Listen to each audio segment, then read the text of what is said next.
9:08 minutos, es el miércoles 22 de noviembre. Está con nosotros la doctora Clevi Pérez Sánchez. Ella es infectóloga, internista, docente, viróloga, también especialista en medicina tropical. Todo esto a propósito de las lluvias, las amenazas sobre enfermedades que provocan las lluvias, dengue que no se ha ido. Doctora, en este cuadro, damos los buenos días, en este cuadro, usted como infectóloga, ¿qué recomienda? Tenemos un tema de dengue, llegan las aguas, aunque el calor cede, que es el ambiente propicio de dengue, pero hay una situación que irrumpe y genera mayores dificultades. ¿Qué usted recomienda? ¿Cuáles medidas se podrían adoptar antes de que ocurran cosas peores? Muy buenos días aquí en el estudio, a quienes nos sintonizan en este momento. Bien, nosotros previo a estos fenómenos realmente de las lluvias, de las inundaciones, ya teníamos un panorama epidemiológico un tanto sombrío en cuanto a algunas enfermedades, como enfermedades transmitidas por vectores y especialmente el dengue. O sea, venimos de unos meses donde hemos visto copadas las emergencias de los hospitales y también de los centros privados, con incremento tanto en los casos como en la mortalidad por dengue. Es decir, veníamos ya de una situación complicada. Entonces, definitivamente esto va a complejizar más. Sabemos ya el resurgimiento del cólera con los brotes, por ejemplo, que se han detectado en Barahona. Entonces, ahora mismo se está hablando de que 1 millón de personas están sin acceso a agua potable. O sea, nosotros venimos de una situación crítica en cuanto al servicio de agua potable en las casas, como debería ser, de un gran segmento, una gran franja de la población dominicana, y ahora estamos hablando de que producto de estos fenómenos tenemos 1 millón de personas sin agua potable. Entonces, eso quiere decir que las medidas que ciertamente eran insuficientes, pues ahora mismo deben realmente, tanto del Colegio Médico como las sociedades, como los médicos especialistas en el área, estamos realmente bastante preocupados por la situación epidemiológica y de salud de nuestro país. Por lo tanto, entendemos que las autoridades y también la población deben poner todos los esfuerzos necesarios de su parte para servir agua potable a la población. Es decir, y también, ¿no?, para intervenir en esas comunidades de manera más enérgica donde ya se han detectado un incremento de estas enfermedades, sobre todo gastrointestinales. Si tuviéramos que hacer la escala, doctora, proveer agua potable. Eso es básico. Eso es comenzando básico. Por ahí. Eso es básico porque, por ejemplo, la misma enfermedad transmitida por vectores, claro, lo vemos claramente con el cólera, por ejemplo, con las enfermedades gastrointestinales, porque son transmitidas a través de agua y alimentos contaminados. Pero en enfermedades vectoriales, ¿qué es lo que hace que proliferen más los vectores? Justamente es el no acceso a agua potable, que hace que la gente almacene y entonces en los contenedores pues también se desarrollan las larvas, las pupas del mosquito, hasta un mosquito adulto, y siguen reproduciendo el ciclo. ¿Cómo se puede percibir, interpretar el hecho de que con estas inundaciones que se dan en esos barrios superpoblados, la gente,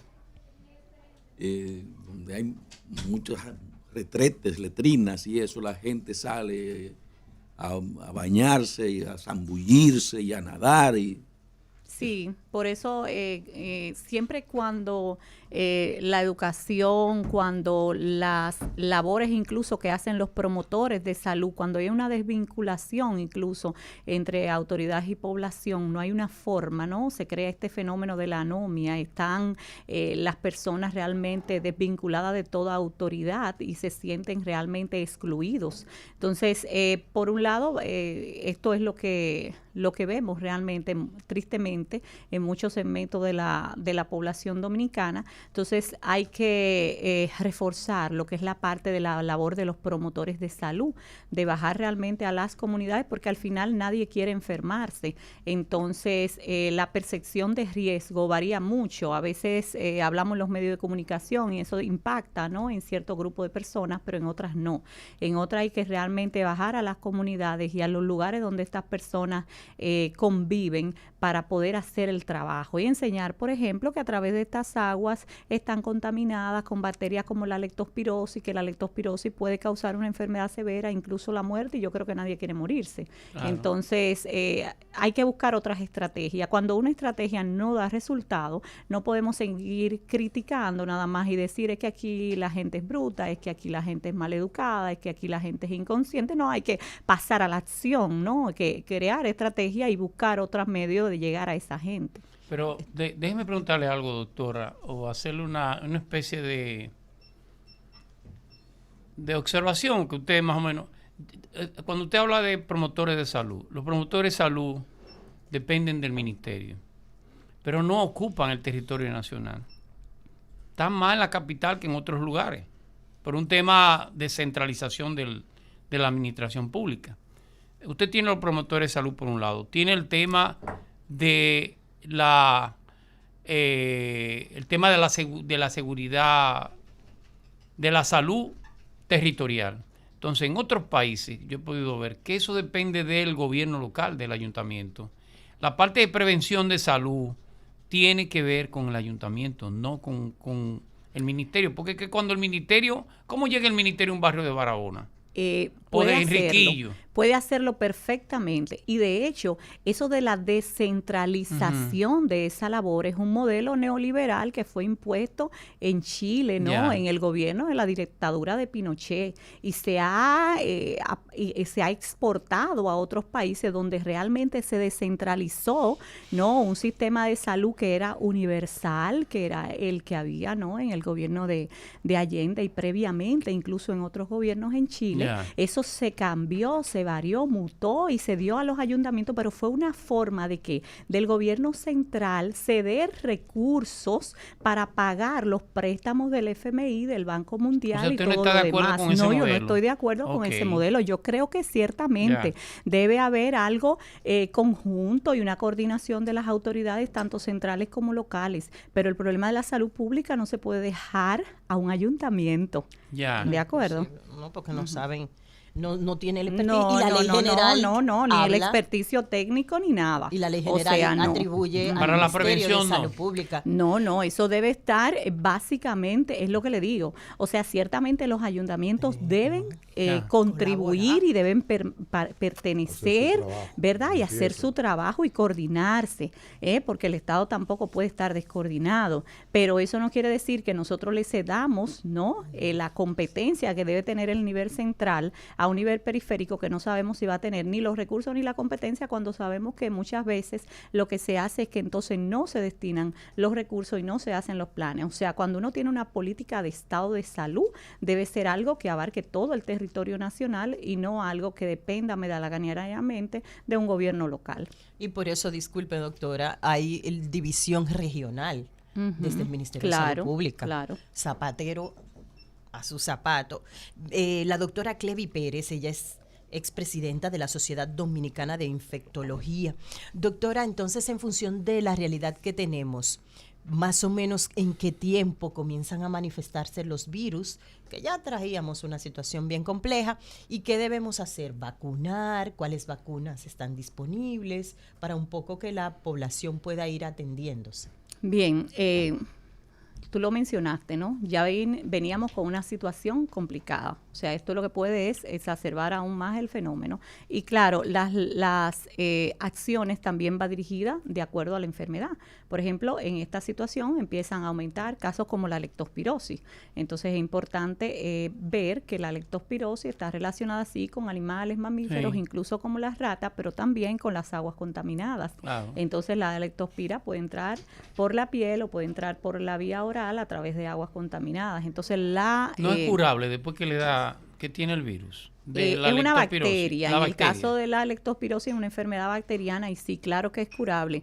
De hecho, se trata bastante fácil con antibióticos bastante convencionales como la penicilina o Ok. como la doxiciclina. Pues dice ¿verdad? que Pero cuando llega al cerebro ya no hay nada que hacer. No, claro que sí, hay Ok. muchísimos pacientes, incluso se le pone ya otro fármaco como la ceftriaxona y eso para las meningitis por leptospira, pero se puede curar, pero se puede complicar y puede llegar a fallo renal e incluso a la muerte, una complicación como el llamado síndrome de Weil. O sea que lo mejor siempre es la prevención y ya nosotros veíamos un incremento de casos de leptospirosis.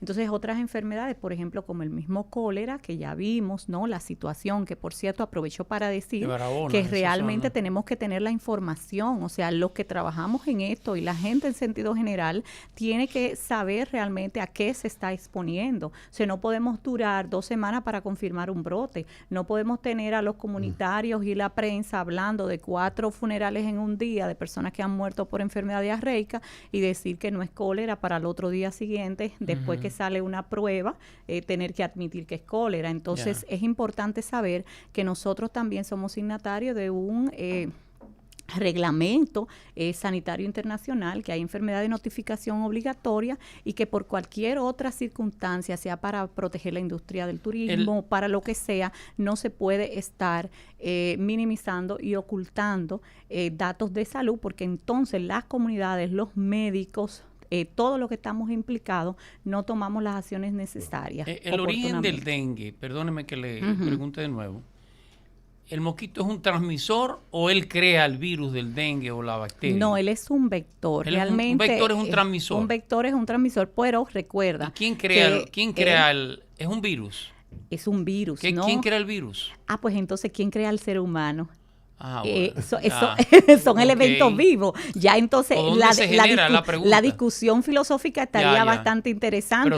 Y yo no me voy a arredrar, pero ¿cuál es el medio favorable para la creación? Dígame si tenemos tiempo para hacerla. ¿Cuál es el medio favorable para la creación del dengue? Sí, bueno, básicamente como es una enfermedad transmitida por vector, pero el ser humano, o sea, fíjate que no tenemos aquí ciclo animal, sino que básicamente es una enfermedad más de áreas urbanas y periurbanas, es decir, de lugares donde hay hacinamiento. Usted hablaba ahorita de la distribución de los promotores, pero señores, ¿dónde nosotros tenemos una población mayormente urbana, concentrada y hacinada en barriadas, ¿de acuerdo? O sea, ahí es que más realmente se necesita, porque ese es el caldo de cultivo mayor para el desarrollo de estas enfermedades, donde no hay acceso a agua potable, donde hay cacharros, donde hay basura, y entonces en la acumulación de agua son los puntos propicios para desarrollar. Las mosquitas ponen su huevo y se van desarrollando, y luego que tenemos gran población de mosquitos, cualquier persona que tenga el dengue en fase virémica lo transmite a esos mosquitos y se desarrolla dentro del mosquito por varios días, unos 10 días. Por cierto, hemos tenido un año con incrementos importante de las temperaturas y se ha demostrado realmente que el ciclo intrínseco, es decir, el ciclo del mosquito de replicación del virus del dengue, se acelera con las altas temperaturas y hace que esos mosquitos puedan transmitir el virus a muchas más personas. Entonces, eso es importante para saberlo. Doctora Pérez Sánchez, es tan difícil, se sabe que viene la época de lluvia, las altas temperaturas, es tan difícil mantener un control, no digamos que no exista dengue, sino que pueda ser reducido al mínimo y cómo planificar que haya un impacto menor con tiempo. Estamos ahora, vamos a entrar en el invierno nuevo, bueno, el 21 de diciembre, pero las bajas temperaturas nuestras de la época, pero ya sabemos que va a llegar en marzo y abril. ¿Cómo hacer? Y es tan difícil planificar para que haya unos niveles de impactos más bajos. Bien, se puede planificar, pero se requiere también continuidad del Estado, que realmente trabajen técnicos que hayan trabajado. O sea, por eso las posiciones técnicas en países como los nuestros, donde siempre que cambian los gobiernos, cambian los técnicos y la gente que ya tenía mucha experiencia, es un problema, porque entonces vienen gente que no tiene mucha idea y a veces entonces también descuidan ciertos puntos y se topan con la realidad y entonces ahí aprenden. Entonces nosotros pagamos la curva de aprendizaje de ellos. Exacto. ¿Por qué hay menos muertos en Cuba o menos infectados en Cuba que en nosotros? ¿Es un tema de propaganda o realmente es así? Bien. En el caso del dengue me refiero. Bueno, también hay que ver el sistema de salud de Cuba. Recuerden que ellos tienen un primer nivel de atención muy bueno. De hecho, ellos tienen que todos los médicos primero hacen medicina familiar y comunitaria, después entonces hacen su especialidad. Entonces tienen bastante bien sectorizada la cantidad de familias que van a un médico de familia y se interviene más en las comunidades. Entonces nosotros, recuerden que desde Alma Ata para acá, desde la declaración de Alma Ata para acá, se propuso, ¿verdad?, reforzar la atención primaria porque gran parte de los problemas de salud de una población se resuelven en atención primaria, pero nosotros por el modelo económico, inclusive las ARS han tomado en muchos países, en estos países se han tomado incluso, ¿verdad?, lo que era Alma Ata y la propuesta que era de atención primaria lo han tomado las mismas empresas, ¿verdad?, aseguradoras, y no han dejado, ¿no?, que se desarrolle como debió haberse desarrollado el modelo. ¿Y qué hace falta para que se instale la atención primaria? ¿Que venga un Milei o que se haga una revolución? ¿O que no, Milei sería contrario. Milei sería contrario No, porque no, recuerda que Milei no quiere salud pública, no quiere educación pública, quiere todo que tú lo pagues. Y si tú no tienes dinero, pues averíguatela como tú puedas. El Banco Central también. Cuando digo Milei, una revolución. O sea, un hombre fuerte que él dice. ¿Qué cosa tiene que pasar en el país si tenemos una ley desde 2001, 22 años, y tenemos todo el tiempo la atención primaria? Falta que vengan, falta que también las autoridades también que tienen el manejo de la cosa pública quieran pagar el costo político de hacerlo. Entonces, ustedes hablaban ahorita, bueno, estamos en la sociedad del espectáculo y no necesariamente desde el punto de vista que lo planteó Guy Debord, pero también relacionado con eso, y tenemos entonces un gobierno que responde a encuestas, que responde a preferencias, es decir, tenemos gobiernos populistas que desde que se eligen están pensando en reelegirse. Entonces, lamentablemente no van a pagar el costo político. Mientras tengamos este sistema, no vamos a tener una adecuada atención. Doctora, me estoy dando cuenta que usted no solamente es la brillante infectóloga que es, sino que tiene una excelente formación intelectual, incluso política. Entonces, es la persona adecuada para pedirle, desde nuestra relativa ignorancia, que nos explique las razones por las que no se establece el sistema de atención primaria por sectores. Es decir, a quién o a quiénes no les conviene el establecimiento de este sistema. ¿A quién está a favor y por qué? Porque lo de ganar elecciones cada 4 años es característico de la política, y ningún partido gubernamental ni presidente se hace el harakiri. Ahora, ¿qué es lo que hay detrás de esto? ¿Qué tan poderoso es? Porque si estuviera medianamente dando resultados el no establecimiento del sistema, bueno, vamos tirando. Ahora, este fracaso reiterado, agravado después del COVID, llama la atención. Por favor, tómese su tiempo, doctora. Bien. Su tiempo. Fíjate que los fenómenos complejos hay que darle también un abordaje complejo y esto no es tan simple. No, pero algunos de los problemas que hay con la atención primaria es, primero, la inversión. Ustedes pueden decir la inversión inicial, ¿no? Nos referimos. Entonces, habría que dedicar un presupuesto importante, ¿no?, al desarrollo realmente de centros adecuados de atención primaria en toda la geografía nacional. No solamente es un presupuesto de crear las condiciones, sino también de darle mantenimiento a eso. ¿De acuerdo? Entonces, está la parte presupuestaria y sabemos que cuando los presupuestos se discuten y se aprueban, ¿no?, desde el Ejecutivo y desde también la parte del Congreso, esos presupuestos responden, ¿verdad?, a diferentes líneas, a diferentes intereses, y ahí hay que tener quien llore por un determinado interés para que tu situación la incluya en el presupuesto. ¿Quién le llora a la atención primaria, básicamente? Deberían las comunidades, pero ¿Y lamentablemente... los médicos la quieren? ¿El gremio la quiere? Bien.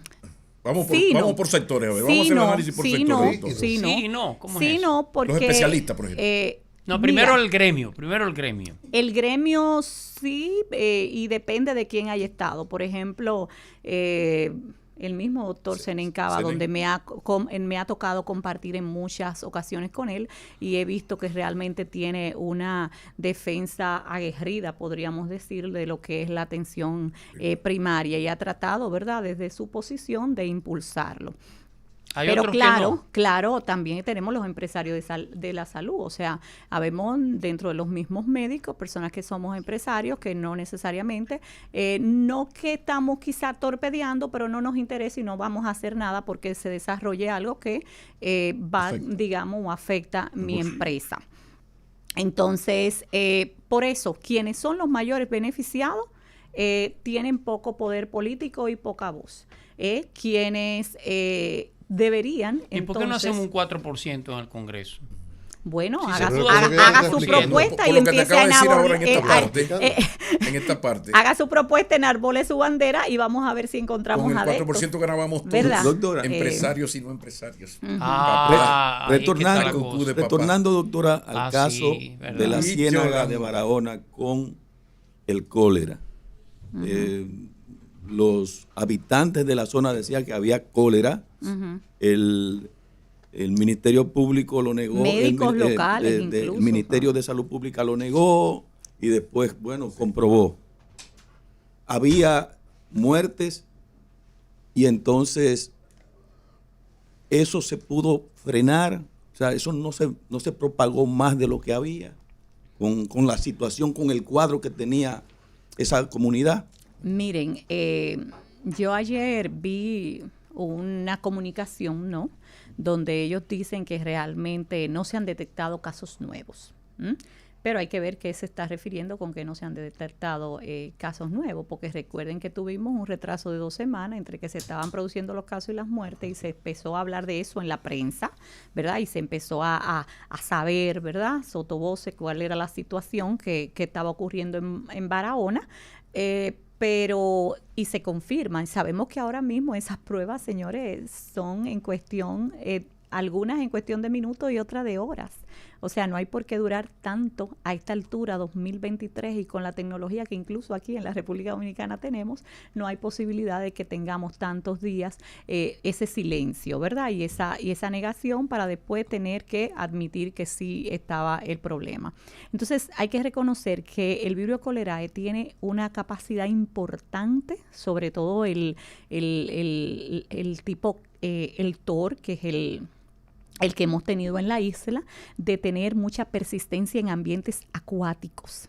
¿De acuerdo? O sea, por eso cuando una persona, por ejemplo, con diarrea colérica depone en un río y ahí hay, entonces imagínense ustedes, no tiene la capacidad, ese es el foco, digamos, de que no se haya ido, porque fíjense que nosotros se introduce cólera en la isla a raíz del terremoto, exactamente, sí. y posteriormente estamos hablando de gente, de soldados, exactamente, de Nepal, unos 300, antes del 2010, ¿verdad? No había cólera.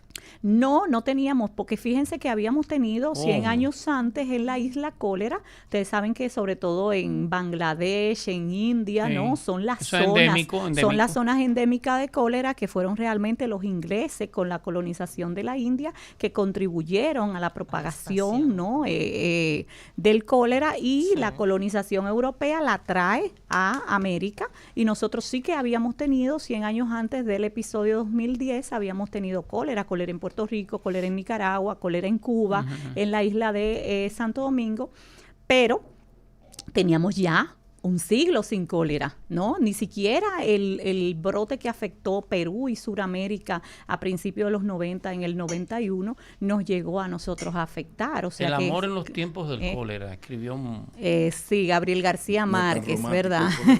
Sí, no es tan romántico, sobre todo porque produce una deshidratación muy severa, puede producirla, y entonces eso es lo que puede inclusive... No hay manera de eliminarlo, ¿no? Eso es eterno ya. Sí. No. Dijimos que la persistencia acuática, o sea, ahora mismo en Perú no hay cólera, y en el 91 desde hace décadas, ¿de acuerdo? O sea, claro que sí. Lo que estamos hablando es que la persistencia en ambientes acuáticos, y eso por eso hay que cuidar mucho esto de tomar directamente agua del río, pero claro, la gente que no tiene agua en su casa y que no tiene, díganme de dónde toman, y que viven cerca de un río. Toman del río, entonces esas aguas pueden estar contaminadas, y dijimos que el Vibrio cholerae tiene la capacidad de persistir en ambientes acuáticos, algas y todo eso durante años, ¿de acuerdo? O sea, eso puede generar la persistencia, por eso es que todavía no se ha eliminado totalmente, y además porque ustedes saben que este año hemos tenido, producto de la misma inestabilidad política en Haití, y del el empeoramiento de las condiciones, tuvimos entonces un gran brote, ¿no? Ustedes vieron, por ejemplo, los reportajes de los de Médicos Sin Fronteras. El tema feminista de que la mosquita hembra que pica y no el macho. Eso no tiene nada que ver con el feminismo. El feminismo es una, es verdad, bueno, porque hay feminismo verdad, y hay diferentes formas de abordar. Yo creo que eso sería banalizar, ¿verdad? El concepto de feminismo. Estamos hablando de que la mosquita, como parte de su ciclo reproductivo, necesita sangre, es hematófaga. No quería, y entonces, por eso, ¿verdad? La mosquita no tiene que ver nada de que porque el sexo, es porque simplemente lo necesita como parte de su ciclo reproductivo para seguir produciendo sus huevos, ¿no? Doctora, podemos seguir con lo de la atención primaria. No quise interrumpir la pregunta de Chico, pero podemos seguir con los sectores. O sea, por ejemplo, los especialistas, ¿estarían de acuerdo? Fíjate, colegio te lo explicó, las ARS que dicen. En todos los lugares donde funciona la atención primaria, los especialistas siguen trabajando, y de hecho trabajan bastante, porque hay un sistema de referencia y contrarreferencia. O sea, no tiene por qué ser tampoco un riesgo, exactamente, porque las especialidades y las subespecialidades realmente vienen a cubrir procesos bien específicos, y ciertamente es verdad que ahora gente por una cefalea que quizá es tensional o lo que sea, de repente van al neurólogo. No, a eso voy, señor.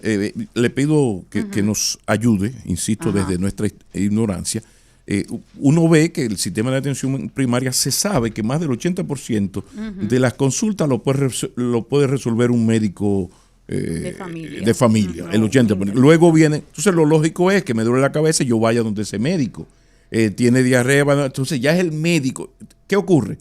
Que yo ahora mismo, en esta situación, yo tengo a mi doctora Gutiérrez, entonces tengo un problema estomacal y llamo a la doctora Gutiérrez, especialista con 4 maestrías, el diablo y su hermano. Entonces, ahí ya los especialistas podrían verse afectados, ¿o no? Todo depende, porque realmente de lo que estamos hablando es sobre todo de fortalecer el primer nivel de atención, y eso va a impactar sobre todo en las personas que menos acceso tienen a los servicios y a servicios médicos, ¿de acuerdo? Porque ciertamente habrán personas, ¿no? Si el sistema continúa, si el sistema económico de producción capitalista, como parece ser en este momento de acentuación incluso que tenemos, persiste, pues obviamente siempre va a haber gente que va a pagar de forma privada por ciertas atenciones y todo eso. O sea, eso se va a seguir dando. O sea, lo que estamos hablando con la atención primaria es que la mayoría de la población va a poder acceder a un primer nivel y a tener integrado, y lo bueno de esto va a ser que tú vas a un centro de atención primaria, ya sea público o privado, y ahí te van a ver como un todo, como una parte integrada y no fraccionado. Porque esas son las bondades, doctora. Tú vas, por ejemplo, donde un especialista en riñón, en nefrología, y te ve mucho el riñón, o en un neurólogo y te ve la parte del sistema nervioso. Entonces, ¿qué pasa? Que el médico de atención primaria ve que tú estás en cierta edad, que tú requieres una colonoscopía para detectar si tienes pólipo, para detectarlo a tiempo y evitar que tú desarrolles un cáncer de colon. Exactamente. Si es una mujer que necesitas una perfil mamario, una sonomamografía, una mamografía, va a ver tu cartilla de vacunas, va a ver qué vacunas te hacen falta, va a ver tus niveles de lípidos, o sea, te va a ver de una forma integrada como un todo, y en eso consiste la atención primaria, en que esas cosas primarias que toda persona por su rango de edad debe tener, lo va a tener. No, doctora, pero esas son las virtudes por las que uno personalmente siempre ha apoyado, y es una emergencia nacional. Eso es así. Y los que hemos tenido, hemos sido criados con un médico familiar, sabemos lo que es eso. El doctor sabe, pero ella le ha dado 4 ataques de ama ya, Yolanda, mira a ver qué tal cosa. El tema es, por ejemplo, las sociedades especializadas, como sociedades en términos formales, ¿están de acuerdo en que se establezca ese sistema? No.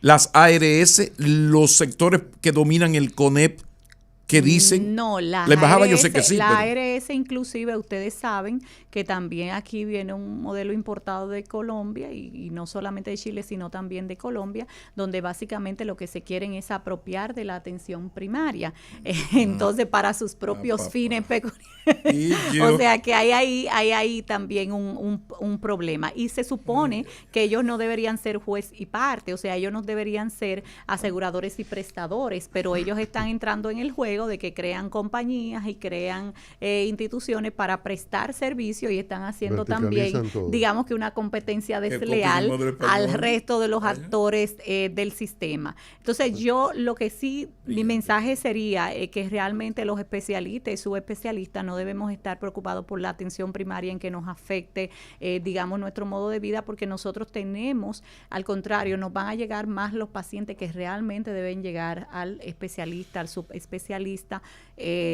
y no a veces un montón de pacientes que tú dices, bueno, pero no tiene sentido que venga donde mí, porque y realmente no está en la ley. Usted es una médica, doctora. No está en la ley, no está en la ley del 2001 la atención primaria. No tenía un plazo eso para entrar en vigencia.